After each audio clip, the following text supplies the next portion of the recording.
नहीं नेहा को क्या हुआ है।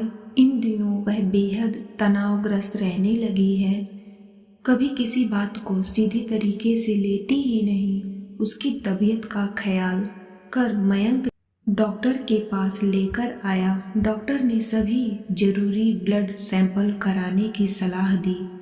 उसी दिन शाम को रिपोर्ट भी आ गई। वैसे तो सब ठीक था, मगर थायराइड और कोलेस्ट्रॉल काफ़ी बढ़ा हुआ था। नेहा के हाथों में रिपोर्ट्स आई तो वह विचार करने लगी कि अपनी स्वास्थ्य संबंधी अनियमितताओं को ठीक करने हेतु अवश्य प्रयास करेगी। डॉक्टर ने कुछ दवाएं भी लिखी थी जिसे उसने मयंक की ओर बढ़ाया। थोड़ी ही देर में मयंक दवाइयां लेकर वापस आया और सारा कुछ नेहा की गोद में ऐसे रख दिया जैसे नेहा की गोद भराई की रस्म हो रही हो। वैसे तो नेहा इतनी सी बात पर कभी कुछ नहीं कहती थी, मगर एकदम से बिफर पड़ी। पहले ही मैंने रिपोर्ट संभाल रखा है, दवाओं का थैला तुम अपने साथ भी तो रख सकते थे। तुम्हें ऐसा क्यों लगता है कि तुम सारी जिम्मेदारियां मुझ पर डालकर हमेशा उन्मुक्त रहो? मत रखो ना, ये बात अच्छे से भी कह सकती थी। तुम्हें पता तो है कि अपने पर्स के अलावा कुछ भी ढोने में मुझे तकलीफ होती है। क्या मेरे मन की बात मेरे बोले बिना समझ पाते हो? और फिर ऐसा क्यों होता है कि तुम चाहे जितने विष उगलो, मगर तुम्हें बस मिश्री घुली बातें ही सुनने को मिले? वह जैसे खुद ही कह और सुन रही थी। उसकी बातें अनसुनी कर मयंक अपने फोन में खोया रहा। तो जाने क्यों उसे समीर याद आ गया। कैसे वह उसकी ज़रूरत की सारी चीज़ें अपने साथ लेकर चलता था और वह अपने आप में मस्त रहती थी। जब से वह बीमार हुई है पता नहीं क्यों समीर याद आने लगा है। उसको याद करती वह बेहद चिड़चिड़ी भी हो गई है। पहले तो वह ऐसी नहीं थी। उसकी सहनशीलता ही तो उसकी सबसे बड़ी खूबी थी। भाई बहनों में बड़ी नेहा हमेशा से शांत और सुशील थी, साथ ही बेहद कोमल मन की स्वामिनी थी। वैसे तो पढ़ाई में काफ़ी होशियार थी, मगर दुनियादारी में पूरी शून्य थी। पता नहीं किन ख्यालों में खोई रहती थी। उसके स्कूल के वे बच्चे जिन्हें कुछ पढ़ना समझना होता वे अक्सर उसके पास आते और नेहा के पढ़ाने पर खुश होकर परीक्षा में अच्छे अंकों से पास हो जाते।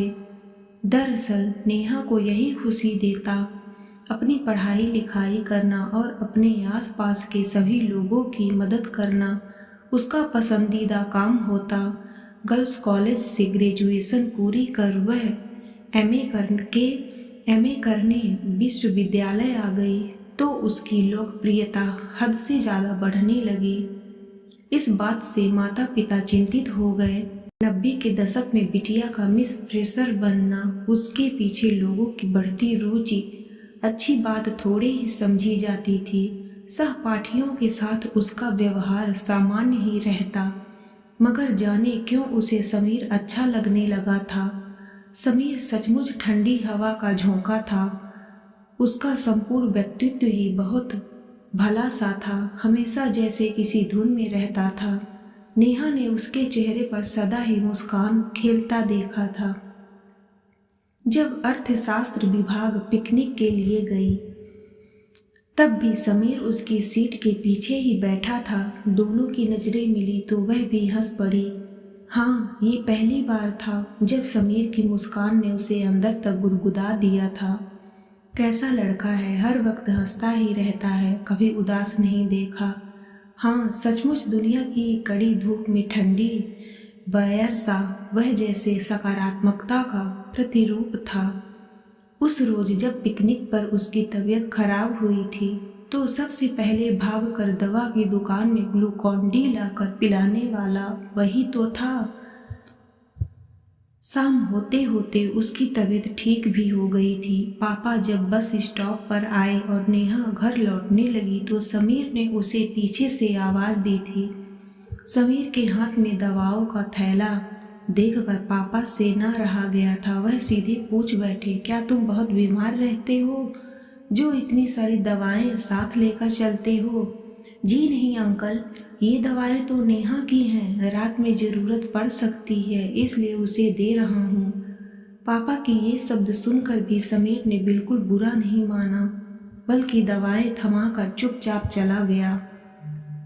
पापा, उसका नाम समीर है, मेरा अच्छा मित्र है। सफ़र में धुएं के कारण मेरी तबीयत बहुत ख़राब हो गई थी, तो वह मेरे लिए दवाएं खरीद कर लाया और पूरे समय मेरा ख्याल रखता रहा। ओह, ये तो अच्छी बात है, मगर लड़कों से दोस्ती कोई अच्छी बात नहीं। उन्होंने अपना कड़क रूप दिखाया तो नेहा सकुचा गई। इस तरह महीनों बीत गए और जब फेयरवेल पार्टी हुई तो सब ने ऑटोग्राफ बुक पर एक दूसरे से कुछ लिखवाना चाहा। नेहा ने समीर के हाथों में अपनी ऑटोग्राफ बुक दी थी। जब समीर ने वापस किया तो वह लगभग भागती हुई घर आई। अपने कमरे का दरवाज़ा बंद कर जब ऑटोग्राफ बुक खोलकर पढ़ने लगी तो उसके होश उड़ गए।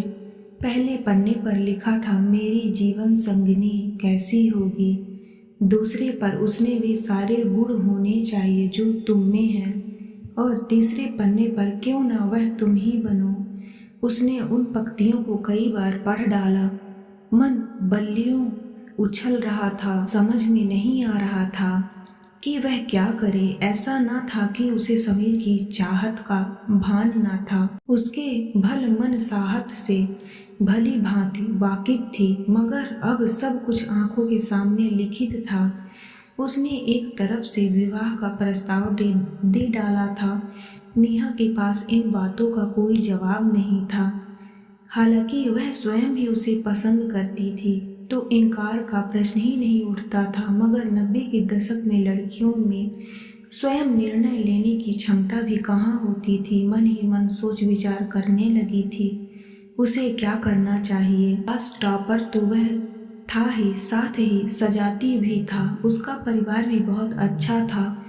उसके तमाम गुण के साथ उसका सच्चरित्र होना एक अतिरिक्त विशेषता थी जो अक्सर नेहा को प्रभावित करती थी। पिछले 2 सालों में उसे गलती से भी ना छुआ था। उसकी यह शराफत तो नेहा के मन को छूती थी, मगर वह अपने परिवार वालों से कैसे बात करे। उसे पता था कि पिता रूढ़िवादी हैं, पहले ही आंखों आंखों में समीर को नाप चुके थे और किसी किस्म की दोस्ती में ना पड़ने की सलाह भी दे चुके थे। अब बस माँ का ही सहारा था, तो उसने बातों ही बातों में माँ से कहा, माँ, क्या पापा ने तुम्हारा ख्याल रखा है? हाँ, उन्होंने तुम्हारी मदद की है। जितना कोई भी पति करता है उतनी तो की ही है, उससे ज़्यादा नहीं ना। वह निरुत्तर थी। नेहा ने उनका कष्ट देखा था, एक बच्चा पेट में, दूसरा गोद में, और फिर भी वह पति की शिकायत करने में संकोच कर रही थी। माँ, तुमने जो तकलीफ उठाई है वह मैं नहीं उठाना चाहती। मुझे त्याग की मूर्ति नहीं बनना है। मुझे तो ऐसा साथी चाहिए जो सच्चे मायने में सुख दुख का भागीदारी बने। ऐसा साथी नहीं चाहती जिसके सिंदूर की कीमत अपने जीवन की बलि देकर चुकानी पड़े। क्या कह रही हो तुम? अपने पसंद से शादी करोगी? लड़का चुन लिया है तो हमारी ज़रूरत ही क्या है? उन्होंने सारी बातें उसके पिता के कानों में डाल दी और पिता ने अपने प्रेम का वास्ता देकर उसकी पसंद को नज़रअंदाज कर उसका विवाह मयंक से करा दिया।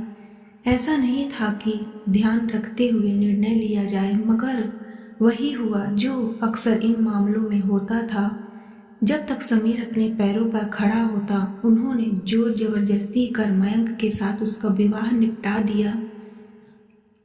यहीं से उसके संघर्ष की कहानी शुरू हुई थी। एक संघर्ष बाहर था तो दूसरा उसके अंदर था। विवाह हुआ था तो निभाना ही था। सबसे पहले उसने अपनी बातें मयंक को बता दी ताकि वह किसी धोखे में ना रहे। मयंक ने विवाह के पूर्व की कहानी को नज़रअंदाज किया और लापरवाही से इस विवाह को निभाने लगा। संस्कारों से बंधी नेहा एक तरफा रिश्ता निभाने के लिए मजबूर थी। पति ने सब जानने के बाद यही कहा था कि मन पर ना सही पर तन पर उसका अधिकार है। जब इस अनुमनस्क जिस रिश्ते को निभाती नेहा थक चली तो अंततः अस्वस्थ हो गई। नेहा की बीमारी की खबर पाकर उसकी माँ उसके पास आ गई थी। उनकी अनुभवी आंखों से उसकी चरमराई गृहस्थी छुप ना सकी। उन्होंने ही तो उसे इस विवाह सूत्र में बांधा था। इसे सुचारू रूप से चलाते हेतु मयंक को समझाने की बात सोची। डॉक्टर के पास से लौटते हुए उन्होंने मयंक से कहा, नेहा ने एक तरफा निभाया है और आपको घर गृहस्थी के काम से हमेशा स्वतंत्र रखा। जीवन से अकेली जूझती वह थक चुकी है। अब ना संभाला तो टूट जाएगी। कम से कम अब तो उसको संभालिए। ऐसा ना हो कि आपके सिंदूर की लाली उसके जीवन का बोझ बन जाए। पहली बार मयंक को अपनी गलती का एहसास हुआ। उसने वाकई नेहा पर कभी ध्यान ही नहीं दिया था। सास के सुझाव पर उसने अपनी जिम्मेदारियां निभानी शुरू की। कार में उसके छींकते ही ऐसी एक स्विच ऑफ कर दिया। उसके हाथों में बैग लेकर डैशबोर्ड पर रख दिया। पिछले कई सालों में यह सब पहली बार हुआ। उसकी ओर स्नेहिल निगाहों से देखती नेहा में भी कुछ नमी आई तो एक दूसरों की छोटी छोटी खुशियों का ख्याल रखता जोड़ा सिंदूरी पथ पर साथ चल पड़ा।